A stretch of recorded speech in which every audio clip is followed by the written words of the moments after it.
Sılav rêz û hurmet, van rojcana hinek pirstêkirine li ser roja çardê Sibatê sal roja dildar e, an jî Tirkiye divê Sevgilîler Günü Erebî divê Yewmul Hubb. Pirstêkirinê urf û adetekî çawa ye durist e ku kesekî Musulman vê roja hanê pîroz bike. Eva urf û adetekî Roma'yê ye, İmparatoriya Roma İtalya'yı ketî nava dünyayê ana bî adet, bî urf adet, bî kulturekî ketî nava dünyayê. Di wê demê de sêzde, yanzde, donzde, sêzde, çarde, panzde yani van çar rojê hene na keşke hez bikira dibir çawa dikirin em bivêjin.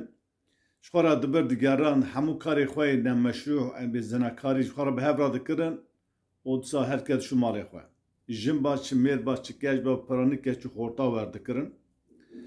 Vêja paşakî ji wan derdikeve pir ji ceng û herbê hez dike nayê li xort bizewje van roja pîroz bikin.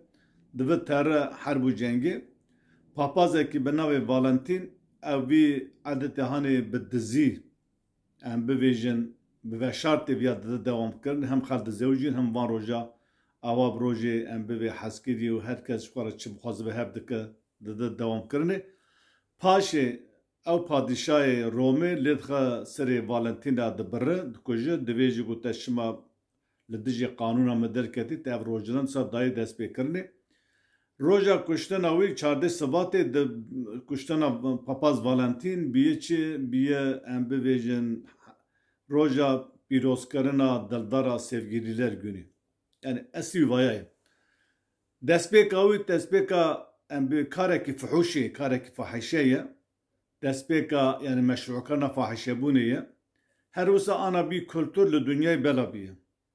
Her şiqas herkes bi vê rojê bi vê mabestê pîroz nekijî lê bi piranî em bivêjin heyateka nemeşrû însanê ji hev hez dikin ku bi dizîn ku nemeşrû ji hev hez dikin di van roja de ji hev re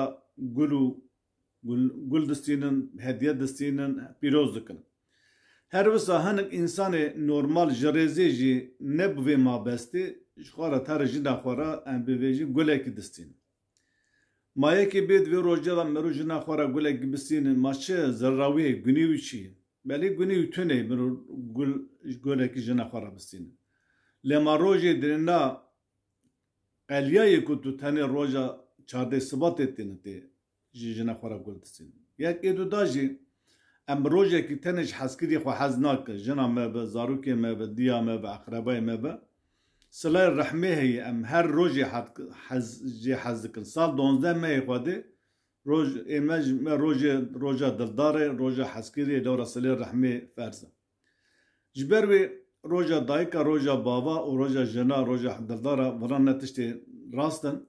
Merû rojekî ji diya xwe hez nakin, ji bavê xwe hez nakin. Em sal 12 meyê xwedê hez dikin. Vîcî eger em Musulmanin û dînê me jî İslam be, bi qasî misqalekî îman bi me re hebe, van rojê sexte pîroz nekin. Lewra di van rojane da em bivêjin mêrik nare jina xwe re gulekî nasîn. Ê bistînî jî belkî ji hezarî yek ev kesê muhafezekar bistînin, ev muhafezekarên ne Musulman. Hin ji vira berjo Musulman jê berjî jî îman em bê daxilê qelbê wan nebiye, tenê İslamê bi kar têne.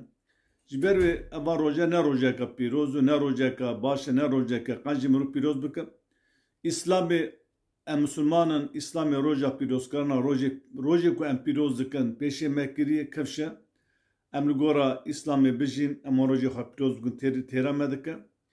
Divê em neyê van urf û adetê de ku dolabê nebaş ê xirab tiştekî me wan bi hev nasekine û hûn jî vê roja ku ji bo xatirê zinekariyê hatiye amadekirinê hatiye organîzekirin bî adet hûn jî viya meşrû nekin û nebêjin wele ma dunya giş pîroz ke em çima pîroz neke. Lewra Pêxember aleyhissalatu vesselam geva dijiya temamê heyata wî li ser muxalefeta urf û adetê kesê ne Musulman bû.